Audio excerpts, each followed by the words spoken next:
Right there, welcome back to the channel. What a weird game of football that was. I thought United started maybe the first 25 minutes or so really in good form and made some shapes. Obviously, we had Harry Maguire stick the ball in the back of the net, albeit offside. It's offside, but as we said for ages, where is the advantage? Where is the unfair advantage in that? He's level. And that's, for me, one of the big things that they've got to fix is it's level. You know, there has to be an overhauling of the rules. Go back to when we used to have daylight. You know, it was to stop goal hanging. It was to stop people being, 10 yards behind the defence and just stand there and make no attempt to get involved in the rest of the play. You could just punt it forward. And it was a good rule. But the way VAR is and stuff like that, it's ridiculous. And again, it's one of those, isn't it? Is it an obvious mistake? No, they're level. Can crack on. That being said, it wasn't given. And it felt like United's momentum sort of ended when that didn't go in. Or it did go in, but wasn't given. Chelsea got a foothold in the game. They started to play quite well. They started to find gaps. United on the transition were getting slaughtered. And it was quite worrying, I thought, thinking ahead to Wednesday night, the one game to save our season. And you can't sit right with watching United lose all of these games. And it's become so normal that you can't get mad. Can you imagine how much of a psychopath you'd have to be like fizzing and fuming about a game that we all thought we were going to lose? And we did lose it. Can you imagine if I came on here now giving it some proper overreaction? It wouldn't be me. I wouldn't think you would watch me. I certainly wouldn't respect anyone who did that. But can you imagine? Can you imagine authentically being annoyed or overly theatrical about that? I'm annoyed. I'm annoyed at when we lose games, but you can't pretend I didn't expect to lose it. I literally expected to lose it. However, I also didn't expect him to go with the strongest 11 Manchester United have got. That was an interesting turn up for the books, wasn't it? And also, why is Rasmus Hojlund left on till the end?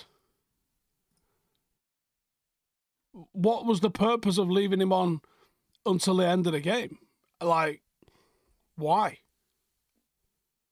It made no sense whatsoever.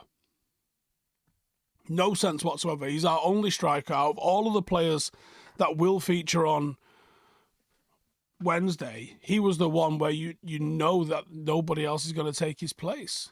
It was definitely going to be him. And he dropped in just an all-time great anonymous performance. But do you know what?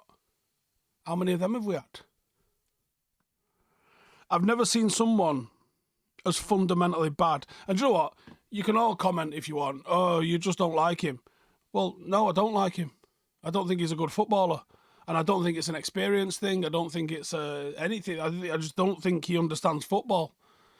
He certainly doesn't look like he's being coached. But also, at what point is it your own responsibility as a player? Yes, it's on the manager. Yes, it's on the coaching staff. Yes, it's on anyone who cashes a paycheck at Carrington and calls themselves part of the analysis team or the coaching staff to be pulling him and going, this isn't good enough, mate. He won 1 out of 10 duels. There were so many times when the ball goes in the air, he doesn't even look at the ball. He just looks at the defender. Mate, what are you doing? What are you doing? And then you literally see Harry Maguire. And how many times have we seen this, by the way, so far this season? Harry Maguire with better movement in him. When the ball comes into the box, he's facing the wrong way, offside, walking back to the line. He's not lively, not on his toes. Don't tell me it's a lack of service. It's a lack of ability with him. I'm done with him. He might be the worst striker I've ever seen at United. He's certainly the worst that cost 70 million. I don't know what he does. I don't know what he does. He lost the ball more times than he completed a pass. Won 1 out of 10 duels. Has got less movement than a fucking cone in the box. It's abysmal. What was the point in leaving him on the pitch at the end of that game? Do you think you're going to play him into form? You're not. I've seen this from him from the start of the season under Erik ten Hag. So it's not a Ruben Amorim's come in and asked him to change it up and start doing this. Not at all. No, he's been doing this all season. It may have been a Benny McCarthy's gone, he's got no one who can fucking work with him thing. But at what point is there, like, so many people just don't have fucking personal responsibility, want to blame everyone else for the way everything is in their fucking life or even in their work and their career. Look in the fucking mirror. At what point is it on Rasmus to go, do you know what? Whatever I'm doing ain't working. Reach out to Andy Cole. Reach out to, maybe not Rude, as he's employed now, but like, reach out to the great strikers. Jesus Christ, there's enough of them. Reach out to a striker that you want to base your game on. Whoever the fuck that is, because I couldn't tell you looking at you the way you play. Reach out to him and say, do you want to work with me 1v1? Now, obviously, I do work with Rio, and their agency, New Era, employs Anton. And Anton was going working with first-team players at different clubs. People that are playing Premier League. And he would get a couple of lads down. And they was using Warrington Ryland's pitch. You know that? It was Paul Stretford's agency, wasn't it? They was using Warrington Ryland's pitch. And he was getting there, and obviously he watches the tapes. And I've actually been there while Rio's done this as well. I think it was with Max Aarons. He was watching his tapes and then sending him voice notes about how it's going in his game. That's kind of like what his role in that agency is.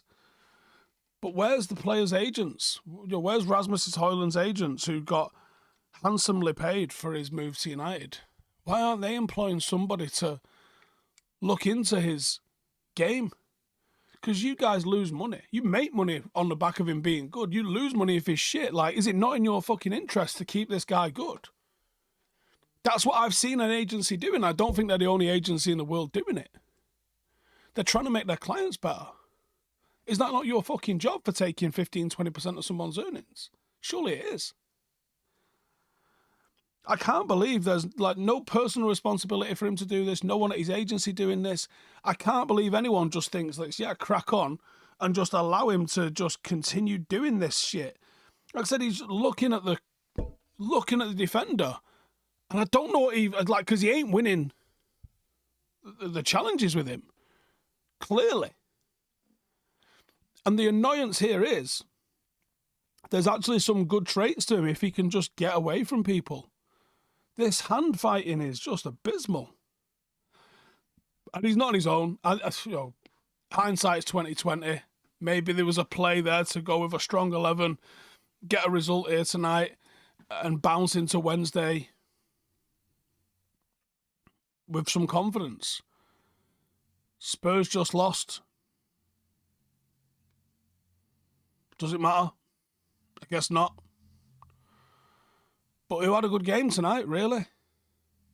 Mount looked really bright for about 10 minutes, and then I don't know what happened to him. Dogu started well. I don't know if he completed a cross. Let me have a look. It felt like he didn't.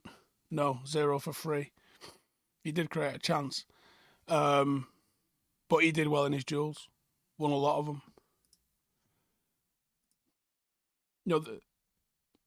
I'm not sure who was at fault for not stopping the cross from Reece James. It's a great cross. Cucurella's done incredible to get on the end of it. You can argue Mazraoui maybe needs to get goal side of him a little bit. It's probably nitpicking a little bit. I thought the cross was so fucking good. It's such a good area. You've just got to get on the end of it. Cucurella did. United lose 1-0.